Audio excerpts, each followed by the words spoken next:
Komið sæl og velkomin í landsbyggðir. Gestur þáttarins Hilda Jana Gísladóttir, bæjarfulltrúi Samfylkingarinnar á Akureyri og formaður samtaka sveitarfélaga í Eyjafirði og Þingeyjarsýslum. Velkomin. Takk fyrir.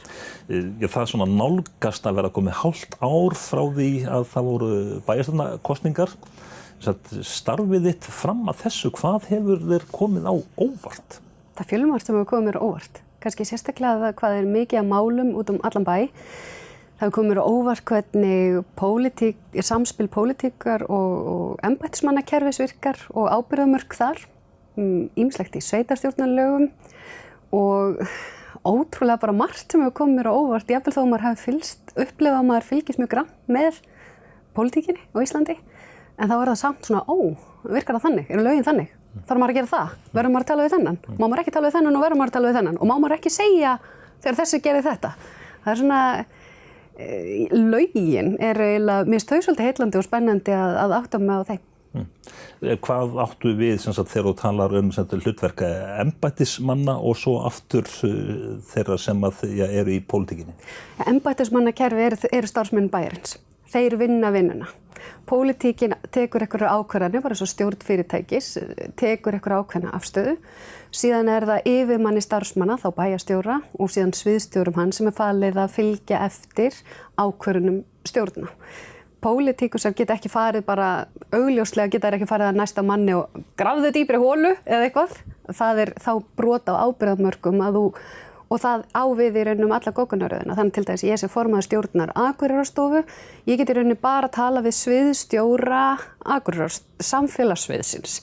Ég í rauninni get ekki farið að tala við aðra starfsmenn skilaboð stjórnarinnar eða annað, nema að fara í gegnum hann.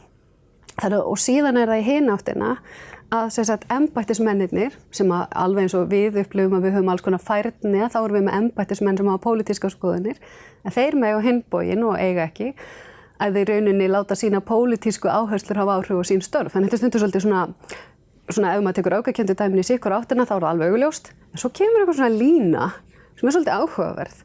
Og síðan þá samskipti embættismannakerfis sveitarfélaga og embættismannakerfis ríkisins og síðan þar einhvern veginn samt pólitíkusarnir á sveitarstjórnarstiginu og ríkisstiginu að tala saman. En þeir sem eiga síðan að láta það gerast eru embættismannakerfin. Og þetta er svolítið svona áhugavert samspil hvernig að því þegar talað að skapa traust á stjórnmálum og stjórnsýslu og þegar talað að auka samtalið og gagnkvæma virðingu og svo framvegis, þá hefur maður einhvern veginn, ég haft svolítið tilhneigingu til að horfa bara á pólitíkina. En mér svolítið spennandi að horfa líka á embættismannakerfi vegna þess að það skiptir auðvitað gríðarlega miklu máli í stóra samhenginu. Einhvern tímann var nú sagt að ef maður vill ráða einhverju í sveitarfélagi á borð við Akureyri, að þá sé ekki besta leiðin að fara í pólitíkina. Nei, þú skalt gera embættismaður. Já, gætu einhverjir sagt að það væri heppilegt, en það fer náttúrulega auðvitað eftir því hvernig viðkomandi embættismaður og viðkomandi pólitíkurs lætur kerfið virka. Þetta líka svo, það sem mér finnst líka svo áhugavert bara lýðræðið. Af því að við horfum náttúrulega á samfélagið okkar breytast gríðarlega. Við horfum á Bandaríkinu, við horfum á sænsku kosningarnar og Svíþjóðademókrata og horfum á vantraust á stjórnmálum eftir hrun, vantraust á fjölmiðlum, ofgnótt upplýsinga og það kemur út einhvers konar niðurstaða, við treystum ekki stjórnmálumönnum, við treystum ekki fjölmiðlum, við treystum eiginlega engu. Og þá svolítið farið að halla á, treystum við þá lýðræðinu yfirleitt. Og það sem í svona stóra samhenginu maður fyrir að hugsa býtu þá ekki kortir í að það komi einhvers konar leiðtogi og segi ég skal bjarga ykkur frá ykkur sjálfum. Ég skal bara hjálpa ykkur, vitleysingarnir ykkar, með ykkar lýðræðislega þvaður þar sem ykkur ábyrgðarmörk og lög og vesen. Gerum þetta bara, hættum þessu kjaftaði. Bara látum hennan Akureyrarflugvöll vera bara hér. En ég óttast að við þurfum að halda áfram að þroska og þróa lýðræðið til þess því að lýðræðið ekki einhvern veginn, fyrirkomulag lýðræðisins ekki endanlegt. Við þurfum að halda áfram að þroska það og þróa það með okkur sjálfum. Og það það sem svo spennandi. Ekki ógnirnar eða það að þú sért embættismaður eða sé eitthvað að embættismenn með að pólitíkusum. Heldur svona þetta verkefni að þróa áfram þessa hugmyndafræðilegan grunn sem við eigum þó sammertan að lýðræðið sé fyrirkomulega sem við viljum hafa og þróa það áfram. Þegar þú ert búin að fylgjast á núna með þessum hætti sem bæjarfulltrúi og sitjandi í stjórnum og ráðum eftir þessa 5 mánuði, geturðu sest niður og sagt, já, bænum bara ágætlega stjórnað? Eða hvað segir þú sjálf? Hvort honum sé vel stjórnað. Ætli það sé ekki bara eins og í lífinu þegar við horfum í spegil, það bara ýmislegt óslega gott og ýmislegt sem betur mætti fara. Ef þetta ekki er ég orðin rosa pólitíkus ef ég svara svoleiðis. Tölum aðeins aðdraganda kosninganna síðast, hún var svo sem kannski var ekkert mjög hörð kosningabaráttan, en þú talaðir það töluvert að stytta vinnutíman. Núna eru kjarasamningar í farvatninu. Hvenær verður vinnutími styttur hjá Akureyrarbæ? Það sem gerðist eftir kosningar, þetta eitt af því sem ég tel rosalega mikilvægt að við horfum til styttingar vinnuvikunnar og ég held reyndar að við sem samfélag þurfum að horfa á það.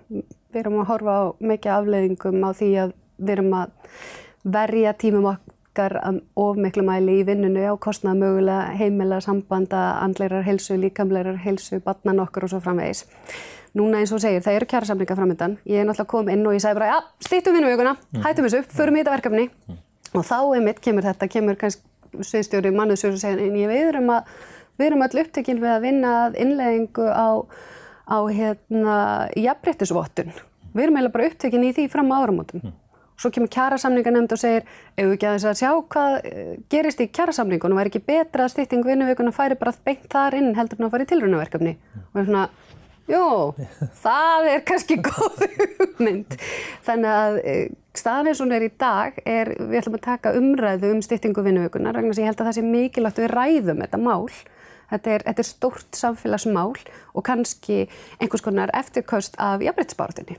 Þegar við fórum allt í einu 200% út að vinna og gleymdum kannski svolítið að skilgreina vinnuna heima við. Að við kannski þurfum aðeins að skoða þurfum við að vinna 200% en að vinna 180%. Hvað þarf samfélagið mikið? Þannig að mér finnst þetta rosalega spennandi, en sem sagt við væntanlega tökum umræðina í bæjarstjórn bara samfélagslegt gildistyttingu vinnuvikunnar, bíðum eftir kjarasamningum. Ef ekkert kemur að því best væri að það væri þar, bara þess að þetta væri flatt yfir en ekkert tilraunaverkefni, það væri bara stytt, vinnuvikan væri bara stytt. En ef ekkert kemur til því, þá förum við í tilraunaverkefni þegar að mannauðssviðið hefur lokið jafnlaunavottun fyrir áramótum. En hægt að fara í svona tilraunaverkefni í raun og veru nema á einhverjum örfáum stöðum? Þetta að fara í þetta það sem vaktavinna á öldrunarstofnunum? Fer þetta ekki bara inn í ráðhúsið og verður einhver skrifstofu tilraunaverkefni? Nei. Þetta hefur gengið nefnilega mjög vel og við höfum fylgst nefnilega grannt með því sem hefur verið að gerast í Reykjavíkurborg. Og þar líka búið að vera að rannsaka árangurinn og vera að læra af ýmsum hnökrum. Þar verið að gera þetta bara á fjölmörgum stöðum, meðal annars vaktavinnustöðum, leikskólum og fleiri stöðum, þannig að nei. Svolítið meira upprifjun úr aðdraganda sveitarstjórnarkosningana. Þá var líka talað svolítið mikið að það væri svolítið styrkt á milli ríkis og sveitarfélaga. Samræðurnar, þær varu ekkert of liprar. Og maður tekur svolítið eftir hjá nýjum meirihluta, hann ályktar svolítið sterkt þessi mál til dæmis. Samgönguáætlun, að Akureyrar flugvöllur sé ekki inn í samgönguáætlun og fleira mætti sjálfsagt tiltýna. Hvernig þú að upplifa, þú ert búin að fara nokkra ferðirnar suður til þess að ræða við ríkisvaldið? Samskipti ríkis og sveitarfélaga ég kannski byrja á því að segja frá því að forsætisráðherra gerði áhugaverða skýrslu traust á stjórnmálum og mér mjög umhugað og mjög hugsi yfir traust á stjórnmálum eins og ég var að segja áður með lýðræðislega umræðina. Og þar koma fram fjölmargar flottar hugmyndir. Það var með Sigurður Kristinsson heimspekingur sem var meðal annars í þessari vinnu og það koma fram fullt af tillögum hægt að gera þetta. Það að segja efla þetta traust. En það til dæmis ekkert rætt sveitarstjórnarstigið. Og þegar að tala kjörna fulltrúa, þegar þingmenn tala kjörna fulltrúa, þá eiginlega bara að tala þingmenn. Þeir eru svolítið ekki að tala sveitarfélagin. Og það eru ekki formlegir ferlar á því. Ef að ég eða embættismannakerfi þá fyrir hönd pólitíkursinnar þarf að hafa senda bara fyrirspurn. Hvernig staðan á þessu máli? Þá ekkert ferli. Það engin svarfrestur, það engin viðtalstími bæjarfulltrúa eða embættismanna þar sem þú þarft síðan að svara innan ákveðna tímamarka. Og ég held að ef við ætlum að skapa þetta traust, þá erum við ekki að gera það með því að við þurfum alltaf að verða brjáluð í bókunum eða rífa kjaft á Facebook til þess að ná athygli ráðamanna. Það þarf að formgera samskiptin. Bara hérna hægt að tala við þennan, ef þið sendið erindi þá fáið þið svarað innan x tíma því sem þið viljið vita. Ef þið viljið koma á sjónarmiðum eitthvað framfæri þá er það gert svona. Þau eru bara aðeins og ég veit þetta hljómar glata að fara að reyna að mæla með því að allt fari í ferli, en það það samt sem eiginlega vantar. og að stundum embættismennirnir getur bara leyst þetta ef að pólitíska sýnin er rétt, að þeir getur bara tala saman líka. Eitt af stóru málunum á Akureyri þessa dagana, það er Akureyrar flugvöllur, vantar aðflugsbúnað og fleira eitthvað og bærinn nú búinn að fara nokkra ferðir suður til þess að ræða þessi mál. Það eru uppi hugmyndur að hreinlega að bærinn óski eftir viðræðum að taka við vellinum. Já, ég er ekki hrifin af því. Nei. Meðan við þá reynslu sem ég hef séð að sveitarfélagi hafi á því að taka yfir verkefni ríkisins, til dæmis dvalarheimilin, þá er nú ekki vissum að það sé góð hugmynd að sitja inni með flugvöll í ofanálag. Þetta er bara verkefni ríkisins, þetta er á að vera samgöngumál, þetta meðan við hvernig ríkisstjórnin talar, þá er talað að dreifa ferðamönnum, það er talað byggðaþróun og mikilvægi þess að eiga sterka byggð í landinu. Og það gefur það bara auga leið að þessi flugvellir þarf að vera í lagi og þeir bara bera ábyrgð á honum. Við getum komið og liðkað til og gert það sem að við getum, en við verðum líka, það er einmitt þetta svið. Við erum með lögskild og lögbundin verkefni sem við verðum að sinna. Og við getum ekki í ofurmiklu mæli tekið okkar fjármuni og setta á í þá sem að ríkið á að sinna, af því að á hverju á það að bitna. Okkar lögbundin verkefnum.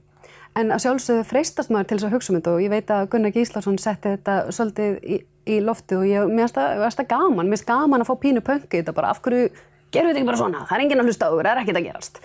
Og ég var svolítið gaman að honum sko, og þú veist, einmitt eins og hann sagðist bara ekki treysta fjármálaráðherra fyrir þessu verkefni og ég er alveg sammála honum, en ég held að lausnin sé ekki að taka yfir reksturinn. Ég er allavega ekki til í að setja Akureyrarbæ og íbúa bæjarfélagsins í mikla skuld mögulega út af flugvellinum þegar ríkið á bara sjá hana.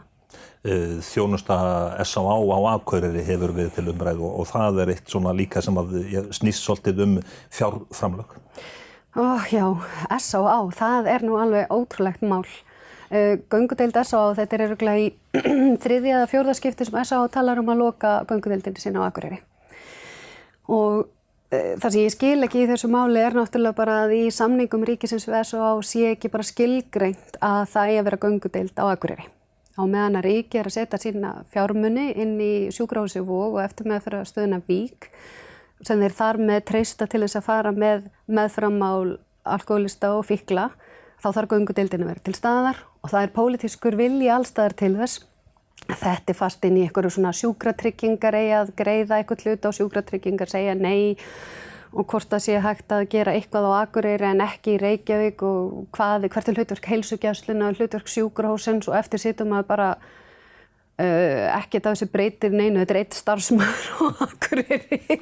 Þetta fer oft út í einhverju svona fordæmisgefandi, en við erum búin að vera að ræða við S.A.A., við erum búin að fara og hitta þá, við erum búin að fara og hitta heilbrigðisráðherra, þar sem við vorum og er búið að taka ótrúlegan tíma, er bara að fá að vita hvað kostar að hafa göngudeild á Akureyri, S.A.A.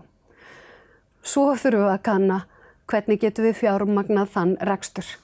Og ótrúlegt en satt að þetta bara tekið allan hennan tíma og stundum hef ég eitthvað þegar setja og bara hvar er viljinn til þess að leysa málin. Þetta er ekki svona flókið sko. En hvar er tappinn? Tappinn er í flöskunni. Staðan er allavega þannig núna að við allavega vitum hvað S.A.A. þarf til þess að reka göngudeildina og núna þurfum við að athuga hvort og hvernig og hvar við getum ekki fjármuni til að standa straum af kostnaði. Akureyrarstofa sem að þú sem sagt er þá í forsvari fyrir sem stjórnarformaður sér líka atvinnumálin. Ég segi sem svo að Samherji sé að bjóða til Þýskalands til þess að verða viðstaddur. Eitthvað sem er þar að gerast á þeirra vegum. Myndirðu þykja þá bóðsverð? Mér finnst þú svo skemmtilegur, Kalli. Sko, ég held að í hverju tilfelli þá þurfum við að skoða í hverju það felst. Þú ert nú væntanlega að rifja upp umræðu á bæjarstjórnarfundi þar sem að einmitt þetta gerðist. Samherji er náttúrulega bara stærsta og öflugasta fyrirtæki hérna á svæðinu. Og en á sama tíma eru pólitíski fulltrúar alltaf í þeirri stöðu að þurfa að átta sig á stinni stöðu, er verið að múta manni með einhverjum hætti, er þetta boðsferð í merkinguna þegar að kaupa af mér eitthvað á móti. Þannig að auðvitað þarf að skoða og mér finnst að fólk eigi ekki kannski að óttast þessa umræðu of, af því hún hjálpar okkur að skapa traust okkar á milli og gagnvart samfélaginu. Ef að staðan væri þannig að fyrirtæki í atvinnurekstri telji það skipta máli fyrir það að stjórnmálamenn taki þátt með einhverjum hætti í þeirra verkefnum, þá finnst mér allt í lagi að skoða það. Samherji gríðarlega mikilvægt fyrir þetta svæði. Hins vegar ef að á að kaupa af okkur atkvæði, sem ég nú ekki til ekki að hafa verið í þessu tilfelli, þá sjálfsög það annað mál og algjört brot á siðareglum. En það sem ég aðalega tel mikilvægt, við erum að gera þetta, við erum að fara á Vestnorden bæjarfulltrúar til þess að mæla með ferðaþjónustunni. Af því að við viljum efla ferðaþjónustunni á svæðinu. Af hverju erum við alltaf svona skítrædd þegar það kemur að sjávarútvegi? Þetta er okkar fyrirtæki, þetta er flott fyrirtæki, þetta er fyrirtæki í nýsköpun. Það þýðir ekki að það þurfa endilega að vera fullkomið. Það er bara eins og allt. Ekki er ég fullkomin, ekki þú heldur, ég veit það. En við höfum ekki vera svona feimin við þetta er atvinnulífið okkur og við verðum að hafa öflugt atvinnulífið á svæðinu, en við höfum heldur ekki vera feimin við umræðan. Þetta er ekki svona svarthvítt, þetta er ekki annað ertu með, hvort elskaru sjávarútveg eða hatar hann, er hann vondur eða er hann góður. Þú ert bara að skoða þetta hvað skiptir máli fyrir íbúarna á svæðinu. Fyrir íbúarna skiptir öllu máli að við höfum öflugt atvinnulíf á svæðinu, þar sem eru skattgreiðendur sem taka þátt í því samfélagslega verkefni að bjóða íbúarnum upp á þjónustu. Og það er okkar hlutverk. Er bærinn í þokkalegu samtalsfæri við atvinnulífið? Fyrirkomulagið eins og er í dag er sem sagt að Atvinnuþróunarfélag Eyjafjarðar er samrekið af sveitarfélögum Eyjafjarði og að hluta til útvistu við verkefnum til þeirra að vera í samtali við atvinnulífið og veita þeim þá þjónustu sem þarf. Þar að auki höfum við rætt að mér til dæmis við nýjan bæjarstjóra að vera í góðum tengslum við atvinnulífið og síðan eins og í gegnum Akureyarstofu að hvetja til samtals í atvinnulífinu hvort sem það tengist ferðamálum eða samtöku atvinnurekenda í atvinnulífinu og svo framvegis. En kannski og þegar að við fáum símtöl og atvinnulífið vil ræða eitthvað sérstakt við okkur að þá höfum nú bara orðið við því og fyrir kosningar þarf auðvitað að banka upp og kynna hvaða stefnu þú hefur. En það þarf líka kannski að vera ákveðin fjarlægð. Þar að segja, að stundu þarf að vera leiðilegur og segja nei og alls konar. Og bara þessi megi kannski ekki fá þessa lóða því einhvers konar stærri hagsmunir séu undir. Þannig að það þarf svona, það þarf ákveðin balans og þarna kemur einmitt gott að segja embættismannakerfið sér að þjónusta, við pössum innviðina, látum okkur vita ef það er eitthvað sem við getum gert, en á sama tíma þá erum við ekki bara að fara að redda einhverju undir borðið að því að það hentar einhverjum og einhverjum. Þetta þarf að vera bara upp á borðinu. Þú ert formaður samtaka sveitarfélaga í Eyjafirði og Þingeyjarsýslu. Þetta er svona ákveðin samráðsvettvangur. Það er svona kannski lætur næst að spyrja sameiningu sveitarfélaga. Akureyringar hafa nú svona frekar þrýst á sameiningu, ger ég ráð fyrir. Er það eitthvað svona upp á borðinu á næstu árum að það verði farið í einhverjar viðræður eða vinnu? Ég er ekki svo viss um það. Ráðherra sveitarstjórnarmála hefur verið að tala aðeins sameiningar. Það hefur verið rosalega mikið í umræðinu um þörfina á því að sameina sveitarfélag. Ég get ekki heyrt þá nágranna sveitarfélagunum að þau hafa neitt sérstakan áhuga á því og svo á endanum hefur maður líka spurt sjálfum sig borgar það sig fyrir Akureyri. Líka það hagkvæmt. Hins vegar, þá ég formaður stjórnar Eyþings og ég held að burtséð frá sameiningu sveitarfélaga, það er bara eitt form af samstarfi og samvinnu. Það er líka til byggðasamlög og það er til samningar ákveðin verkefni. Og það sem að hefur gerst og við þurfum aðeins að læra af ef við viljum með einhverjum hætti samreka eitthvað á opinbera stjórnsýslu. Málið að íbúunum sjálfur sér alveg sama held ég á endanum hvort það kemur á ríkinu eða einhverju samreknu sveitafélagastígi svo lengi sem að valdið nálægt íbúunum og að identityð og tilfinningarlegu tengsli við þitt heima hérað sé til staðar. Sameining sveitafélaga má ekki snúast það að einhver stærri gleypi eitthvað minni og taki á honum völd og rödd og frumkvæði og nýsköpun. Og ég óttast pínlítið með svona því fyrirkomulagi sem hefur verið að það hafi svolítið verið raunin og heildarsvæðið tapar. Þannig í staðinn þá vil ég horfa á þetta heildarsvæði Þetta vel verið að einhver sameiningar eigi sér stað einhver tíman, en það eitt og sér næstu aukaatri. Hvernig getum við unnið saman? Hvernig getum við verið bræður og systur sem að stöndum saman á því að vegna þess að þetta í rauninni, allt þetta svæði brothætt byggð. Ertu þá til dæmis að ég tala samrekstur, þú talar samrekstur atvinnuþróunarfélags Þingeyinga og atvinnuþróunarfélags Eyjafjarðar og jafnvel að sameina eða þá fara í samrekstur? Já, ég algjörlega að tala það. Við erum að eiga það samtal. Ég held að það gæti verið mjög öflugt fyrir allt svæðið ef rétt haldi á spilunum. Og þar skiptir gríðarlega miklu máli að við sem þetta sveitarfélag sem þó þetta stórt í þessu samhengi, en nota bene alveg rosalega lítið í heimssamhenginu, að við náum að búa til sanngjarna vinn-vinn fyrirkomulag þar sem að allir græða, líka þeir minnstu á jaðrinum, vegna þess að það skiptir okkur líka gríðarlega miklu máli. Þannig að, já, hvernig getum við unnið betur saman þannig að allir græði? Það stundum talað að Akureyri sé svona höfuðstaður landsbyggðanna, minnstakosti Norðurlands. Höfuðstaður, hann hefur ákveðnu hlutverki að gegna gagnvart þá öðrum stöðum. Mér finnst það og við í rauninni kannski ættum að fagna þeirri ábyrgð og sama tíma óska eftir því að sú ábyrgð sé viðurkennd til dæmis hjá Jöfnunarsjóði sveitarfélaga og það séu hreinlega veittir fjármunir í það að við bara tökum þá ábyrgð gagnvart okkar nágrannum.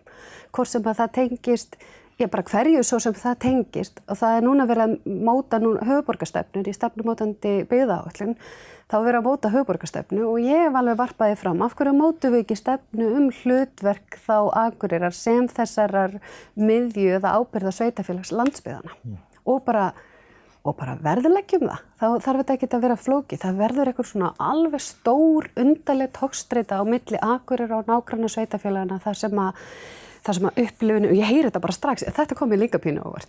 Bara, þið eru alltaf svo frek og eigingjöld þarna á Akureyri alltaf að valta yfir litla mannin og svo kemur einhvern veginn á móti, þið eru alltaf að notfæra ykkur Akureyri og reka síðan eitthvað sveitafélag að sinna ykkur störfum þar. Þetta er eitthvað mjög undarlegt sem að ég held að sé hægt að vinna betur með því að eiga í samtalinu og taka þá verkefninu upp á borðið sem að oft tengjast lagaumhverfinu en ekki af því að það einhver Dúddi Jóns í einhverju sveitafélagi hér eða þar sem að svona leiðilegur og ömurlegur. Það eru bara allir einhvern veginn að gæta sinna hagsmuna. Leið og við ákveðum sameiginlega að það sé hagsmunir okkar allra, við vinnum saman og berum virðingu fyrir hvort öðru og séum saman í liði, tölum saman, leitum lausna, þá verður þetta svolítið betra og ég stend svolítið fyrir það. Þú talaðir áðan eða myndist á Jöfnunarsjóð sveitafélaga sem er gríðarlega stór og öll sveitafélög hafa stóran hlut þar sem að tekna frá þessum sjóði.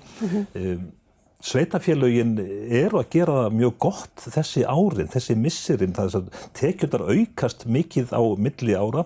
Er ekki tiltölulega létt að stýra sveitafélagi þegar bara peningarnir streyma bara inn? Ekki alveg rétt lýsing á minni upplifun á minnstakosti að þeir streyma inn og maður bara hvað eigum við að gera við allt þetta fjall? Það er alls ekki. Þetta meira sér bara að við erum í fjárhagsáætlun vinnu og starfsáætlunum akkurat núna og þetta er bara mjög flókið. Verkefnin aukast stöðugt og svo er þetta verðbólga og allir pakkinn og þannig og síðan bara er okkur að fjölga allt og hægt á mínu mati. Það er bara eitt af því sem við verðum að fara að horfast í augu við þó við séum yfirleitt ofboðslega ánægð með bæinn okkar og þykjum vænt hann og finnst hann æðislegur og besti staður í heimi. Það er náttúrulega bara þróunin þannig að við erum töluvert undir landsmeðaltali í fólksfjölgun og síðan bara spurning sjálfbærni sveitafélaga og íbúa samsetningu og það er eitthvað sem við á Akureyri verðum bara að taka mjög alvarlega og reyna að velta því fyrir okkur hvernig við getum brugðist við. Já, þú stýrir Akureyrarstofu eða ferð fyrir stjórninni sem á að markaðssetja Akureyri. Er eitthvað verið að ræða það að fara bara í alvöru markaðsátak Akureyri best í heimi? Sko, að hluta til hefur það verið rætt. Það sem að ég er allavega búin að vera að horfa svolítið á núna er líka upplýsingagjöf til íbúa þá þjónustu sem stendur þeim til boða. Ég hef þá trú og upplifunum mín sem að ég hef nú ekki staðfestar rannsóknir á bakvið er svo að ímynd Akureyrar sé jafnvel en betri því lengra í burtu frá Akureyri sem þú ert. Að það séu Akureyringar sjálfir sem eru gagnrýnir á sitt umhverfi. Og það sem ég langar að gera að við upplýsum okkar bæjarbúa betur hvaða þjónustu og hvað bærin að veita, því að bestu markaðsmennirnir okkar verða heimamenn. Það bara þannig, þú veist þú ert að fara í heimsókn eitthvað, þú ætlar að skreppa til Eskifjarðar, þú þekkir Gunnu á Eskifirði, þú spyrir hana hvað á ég að gera þegar ég kem til Eskifjarðar, þetta gott að vera hérna? Þetta þurfum við, finnst mér, að horfa á. Og svo náttúrulega ekki nóg að markaðssetja þetta þarf að vera svona. Það þarf að vera í lagi með leikskólan okkar og það þarf að vera í lagi með kerfið okkar og það þarf að vera í lagi með umhverfið okkar og það þarf að vera skemmtilegt og það þarf að vera líflegt. Þannig að auðvitað getum við ekki púðrað bara í markaðssetningu, en það samt rosalega margt alveg ótrúlega frábært. Ég einmitt með núna í heimsókn hjá börnunum mínum, nemendur frá Finnlandi og Lettlandi og þær gapa yfir aðstöðun. Önnur segir bara, ég ætla aldrei heim, það grínast með þessa rennubraut og kjarnaskó og börnin mín sita bara, henni finnst það merkilegt.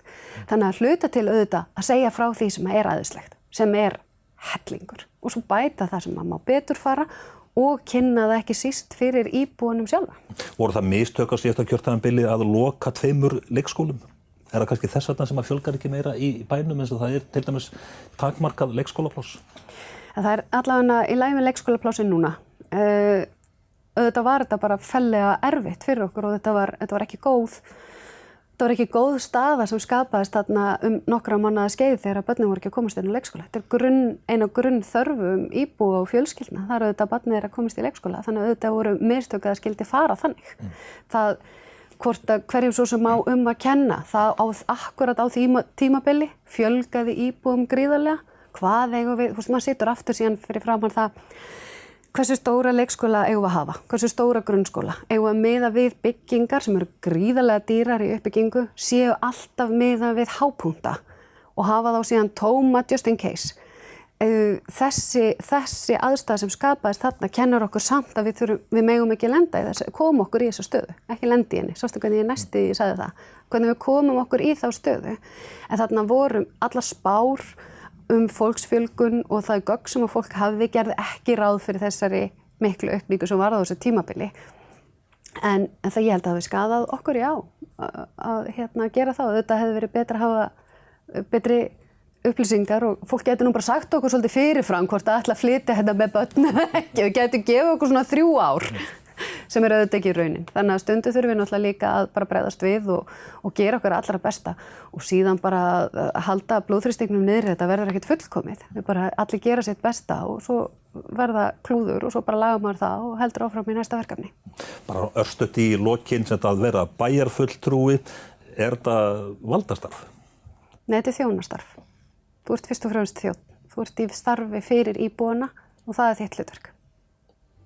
Hilda Jóna Gísladóttir, þakka þér fyrir spjallið.